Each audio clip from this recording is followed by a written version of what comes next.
Okay, here's my Pentair Master Temp 400.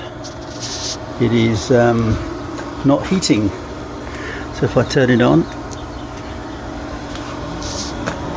here the fan comes on, the heating light is on, well, the heating light is flashing, I should say, and then you'll hear the gas solenoid click in a minute.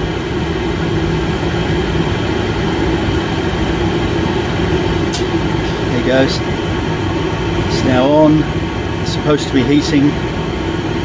I can smell gas but no ignition. Now it's flashing the heating light again. Now I'm going to turn it off at this point. Okay, so the first thing I'm going to do is remove this front panel. I've already taken the 4 screws out, and this will just come off like this.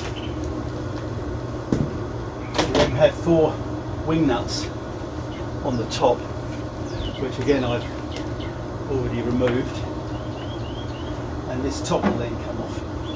Now you've got to be careful because behind this panel here is your master motherboard.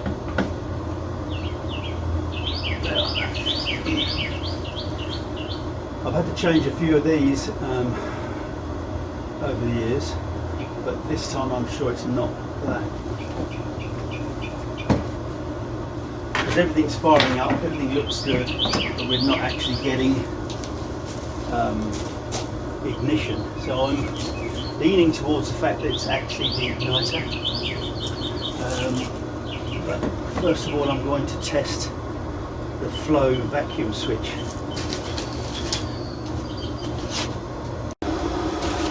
First thing I'm going to check is all these vacuum hoses are not compromised. No little rodent got in here and eaten any of them. They all seem good. This is the vacuum switch here.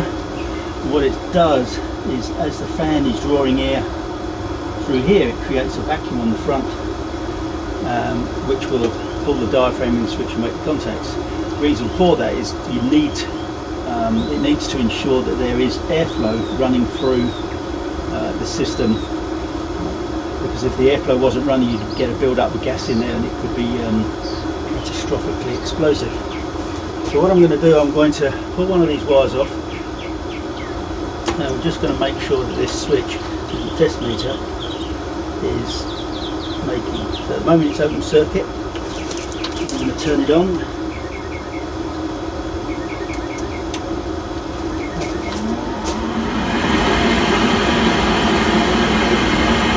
And the switch is made straight away. I've got continuity across the switch, which makes me think that this switch is good. Yeah. So it's not the vacuum switch.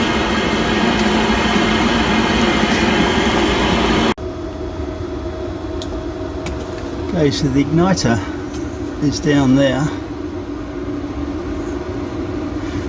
So first thing I'm going to do is unplug this plug here and then undo these 2 nuts and just carefully withdraw that igniter unit. The igniters are actually made of a ceramic, so they are extremely delicate, and if you drop it you'll break it. So I'm going to try and put the camera in a position so you can see what I'm doing, but if not I'll just take it out. Okay, so here we are. You can see the break in the igniter there. So that is our problem.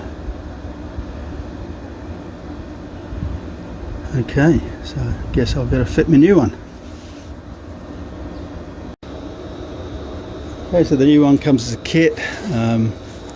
Fragile, handle with care. Never a true word. Just make sure you don't drop it.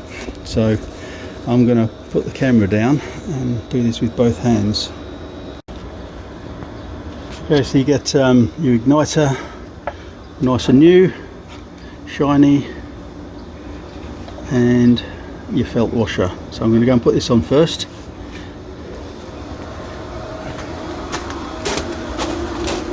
I've already cleaned out the old one. carefully put that down in there, and then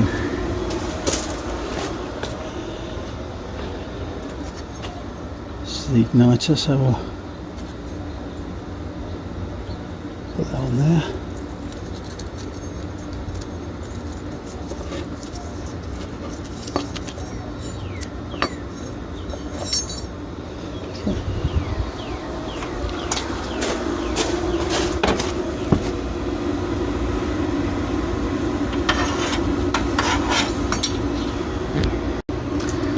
So let's undo that plug.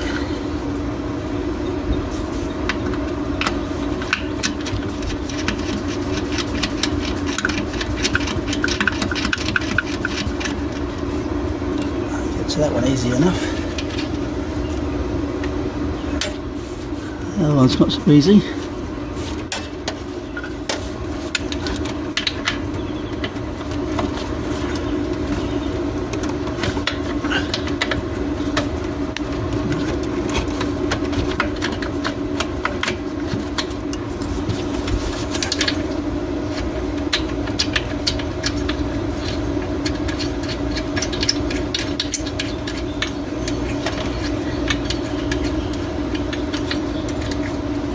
Oh, by the way, I have isolated the breaker on this, so I don't have power on. Just going to gently pull that out of there and see what we got. Okay, so I had to concentrate on what I was doing there. I did not want to drop that and break it, so it's all screwed in there, reconnected. Power's back on, so let's turn it on. See what happens.